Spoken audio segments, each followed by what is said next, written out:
ಪರಿಷತ್ನ ಮತದಾನದ ಪ್ರಕ್ರಿಯೆ ಸದ್ಯ ಕಾಂಗ್ರೆಸ್ ಅಂದುಕೊಂಡ ರೀತಿಯಲ್ಲಿ ಮೇಲ್ನೋಟಕ್ಕೆ ಕಾಣಿಸ್ತಾ ಇದೆ. ಇದರ ಬೆನ್ನಿಗೆ ಕಾಂಗ್ರೆಸ್ ನಾಯಕರು ಮಾತನಾಡ್ತಾ ಇದ್ದಾರೆ. ಸತೀಶ್ ಜಾರಕಿಹೊಳಿ ಮಾತನಾಡಿದ್ದಾರೆ, ನಮ್ಮ 5 ಅಭ್ಯರ್ಥಿಗಳು ಗೆಲ್ತಾರೆ. ಮತ ಚಲಾಯಿಸಿದ ಬಳಿಕ ಸಚಿವ ಸತೀಶ್ ಜಾರಕಿಹೊಳಿ ಮಾತನಾಡಿರು.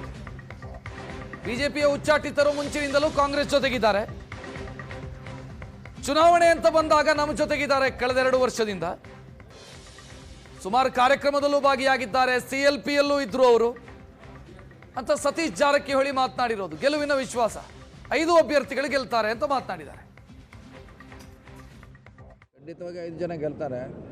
BJPಯಿಂದ ಏನೋ ಉಚ್ಚಾಟನೆ ಆಗಿದ್ದಾರೆ. ಅವ್ರು ಮುಂಚೆಯಿಂದ ನಮ್ಮ ಜೊತೆ ಅಸೋಸಿಯೇಟ್ ಆಗಿ ಕೆಲಸ ಮಾಡ್ತಿದ್ದಾರೆ.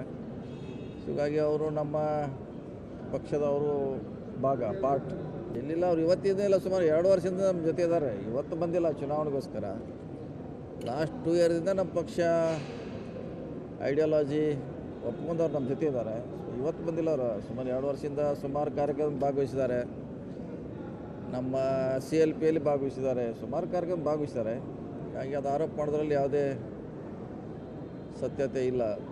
ನೋಡೋಣ, ಅದು ಅವರು ಹ್ಯಾಂಡಲ್ ಮಾಡ್ತಿದ್ದಾರೆ. ಹೋಮ್ ಮಿನಿಸ್ಟ್ರು ಅವ್ರಿಗೆ ಬಹುಶಃ ಹೆಚ್ಚಿನ ಮಾಹಿತಿ ಅವ್ರ ಕಡೆ ಇರ್ಬೋದು. ನಮ್ಮ ಕಡೆ ಅದ್ರ ಬಗ್ಗೆ ಜಾಸ್ತಿ ಮಾಹಿತಿ ಇಲ್ಲ. ಈಗ ಹೇಳಲಿಕ್ಕಾಗಲ್ಲ. ಅವ್ರು ಹ್ಯಾಂಡಲ್ ಮಾಡ್ತಾರೆ. ನೋಡೋಣ, ಪಕ್ಷ ಇದೆ, ಅವ್ರ ಹಿಂದೆ ಹ್ಯಾಂಡಲ್ ಮಾಡ್ತಾರೆ. ಅವರು ಖಂಡಿತವಾಗಿ ಇದ್ದೇ ಇರ್ತೈತೆ.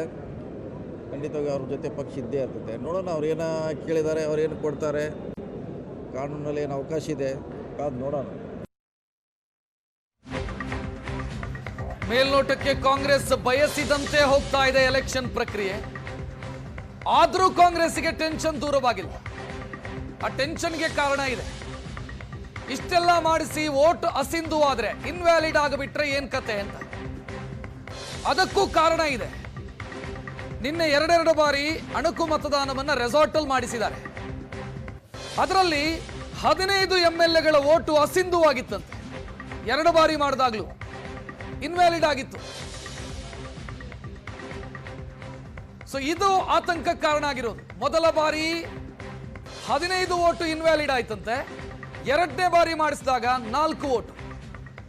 ಮತ ಹಾಕುವ ಸಂದರ್ಭದಲ್ಲಿ ಏನು ಡೈರೆಕ್ಷನ್ ಕೊಟ್ಟಿರ್ತಾರೋ, ಯಾರಿಗೆ ವೋಟ್ ಹಾಕಬೇಕು ಅಂತ ಹೇಳಿರ್ತಾರೋ ಅವರಿಗೆ ವೋಟ್ ಹಾಕಬೇಕು. ಯಾಕಂತಂದರೆ ಮತಪತ್ರದಲ್ಲಿ ಎಲ್ಲರ ಹೆಸರುಗಳು ಕೂಡ ಇರ್ತದೆ. 8 ಜನ ಮೆಂಬರ್, 8 ಜನ ಅಭ್ಯರ್ಥಿಗಳ ಹೆಸರು ಕೂಡ ಇರ್ತದೆ.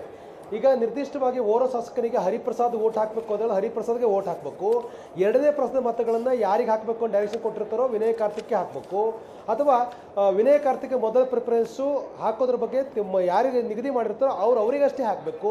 ಈ ಥರದ ಕೆಲವು ನಿರ್ದೇಶನಗಳಿರ್ತವೆ. ಆ ನಿರ್ದೇಶನ ಕಟ್ಟುನಿಟ್ಟಾಗಿ ಫಾಲೋ ಮಾಡದೇ ಇದ್ದರೆ ಸಹಜವಾಗಿ ಸಮಸ್ಯೆಗಳಾಗುತ್ತೆ. ಯಾಕೆಂತಂದರೆ ಏನಾದರೂ ಕೂಡ ಒಂದು ಸಿಂಗಲ್ ನಂಬರ್ 1, 2 ಅಂತ ಬರೆಯುವ ಸಂದರ್ಭದಲ್ಲಿ ವ್ಯತ್ಯಾಸ ಆದರೆ ಇದು ಅಸಿಂಧು ಆಗ್ತಕ್ಕಂಥ ಸಾಧ್ಯತೆಗಳಿರ್ತವೆ.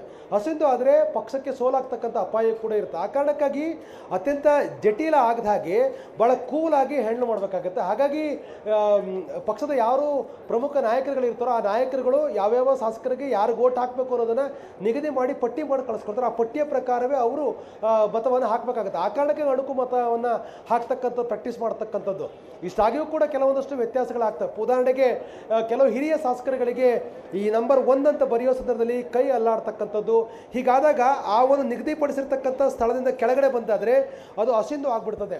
ಹಾಗಾಗಿ ಈ ಗೊಂದಲಕ್ಕೆ ಅವಕಾಶ ಆಗದಾಗೆ ಶಾಂತಚಿತ್ತವಾಗಿ ಅವರು ನಂಬರ್ 1, ನಂಬರ್ 2 ಅಂತ ಬರೀಬೇಕಾಗತ್ತೆ. ಆ ಬರೆಯೋ ಪ್ರಕ್ರಿಯೆಯಲ್ಲಿ ಗೊಂದಲ ಆಗದಾಗೆ ನೋಡ್ಕೊಳ್ತಕ್ಕಂಥ ಪ್ರಯತ್ನವನ್ನು ಯಾರು ಪಕ್ಷದ ಮುಖಂಡರಿರ್ತಾರೋ ಅವರು ನೋಡ್ಕೊಳ್ತಾರೆ.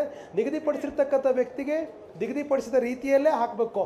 ಯಾರೋ ಫಸ್ಟ್ ಪ್ರಿಫರೆನ್ಸ್ ಹಾಕೋ ಬದಲು ಸೆಕೆಂಡ್ ಪ್ರಿಫರೆನ್ಸ್ ಹಾಕಿಬಿಟ್ರೆ ಯಾಕಂದರೆ ಇಡೀ ಲೆಕ್ಕಾಚಾರ ಉಲ್ಟಾ ಆಗಿಬಿಡ್ತದೆ. ಆ ಕಾರಣಕ್ಕಾಗಿ ನಿಗದಿಪಡಿಸಿರ್ತಕ್ಕಂಥ ಅಭ್ಯರ್ಥಿಗೆ ಮೊದಲ ಪ್ರಾಶಸ್ತ್ಯ ಅಥವಾ 2ನೇ ಪ್ರಾಶಸ್ತ್ಯ ಯಾರಿಗೆ ಕೊಡಬೇಕು ಅಂತ ನಿರ್ದೇಶನ ಕೊಟ್ಟಿರ್ತಾರೋ ಆ ನಿರ್ದೇಶನವನ್ನು ಸರಿಯಾಗಿ ಫಾಲೋ ಮಾಡದೇ ಇದ್ದರೆ ಫಲಿತಾಂಶದ ಮೇಲೆ ಪ್ರತಿಕೂಲವಾದ ಪರಿಣಾಮಗಳಾಗ್ತಕ್ಕಂಥ ಸಾಧ್ಯತೆಗಳಿರುತ್ತೆ. ಆ ಕಾರಣಕ್ಕಾಗಿ ಒಂದಷ್ಟು ಭಾಳ ಅಚ್ಚುಕಟ್ಟಾಗಿ ಇದನ್ನು ಭಾಳ ಸೂಕ್ಷ್ಮತೆಯಿಂದ ಹ್ಯಾಂಡಲ್ ಮಾಡಬೇಕಾಗತ್ತೆ. ರಕ್ಷತ್, ಥ್ಯಾಂಕ್ ಯು ಆನಂದ್ ಮಾಹಿತಿಗೆ.